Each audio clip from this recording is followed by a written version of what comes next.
దేవుని చిత్తం అనగానే మనకి మైండ్లో బ్లైండ్గా పడిపోయిందని చెప్పిన, రేపేం జరుగుతుందో ఈరోజు తెలుసుకోవడమే దేవుని చిత్తం అనుకుంటున్నారు. కాదు, రేపేం జరుగుతుందో ఈరోజు తెలుసుకోవడమే దేవుని చిత్తం కాదు.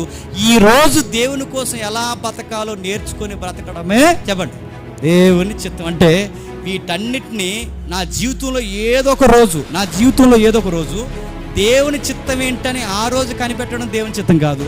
365 రోజులు వాక్యానికి కట్టుబడి బతకడమే చెప్పండి అది దేవుని చిత్తం. ఈ లాజిక్ మీకు అర్థమైతే 25 సంవత్సరాలు 35 సంవత్సరాలు నా ఇష్టం వచ్చినట్టు తిరిగి, 25 ఏళ్ళు 30 ఏళ్ళు నా ఇష్టం వచ్చినట్టు తిరిగి, సరిగ్గా నా పెళ్ళి ఉద్యోగం వచ్చే సమయానికి అప్పుడు వచ్చి నేను అంటాను ఏమనంటే, దేవా నా పెళ్లి విషయంలో, నా ఉద్యోగం విషయంలో నీ చిత్తం ఏమై ఉందో ప్రభు అంటే, మరి 20 సంవత్సరాలు ఏం చేసావురా, 30 సంవత్సరాలు ఏం చేస్తావు? నీ ఇష్టం వచ్చిన పట్ల తిరిగా ఊరి మీద పడి, నీ ఇష్టం వచ్చినట్టు ఊరి మీద పడి, మీ ఇష్టం జంతువులు మాదిరి తిరిగారు. ఇప్పుడు దేవుని చిత్తం అంటే నీకు పెళ్ళి వస్తే కానీ దేవుని చిత్తం గుర్తురాలేదు, నీకు వివాహ కార్యక్రమం అయితే కానీ నీకు దేవుని చిత్తం గుర్తురాలేదు, నీకు ఉద్యోగ కార్యక్రమం వ్యాపారం వస్తే కానీ దేవుని చిత్తం.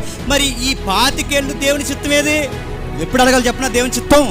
365 రోజులు వాక్యానికి కట్టుబడి బతికి నీ జీవితంలో వివాహం ఉద్యోగం వచ్చే సమయానికి ఇది కూడా నువ్వే నడిపించు ప్రభువా అని అప్పుడు అడుగు, సమస్తము సమకూర్చి జరిగిస్తావు.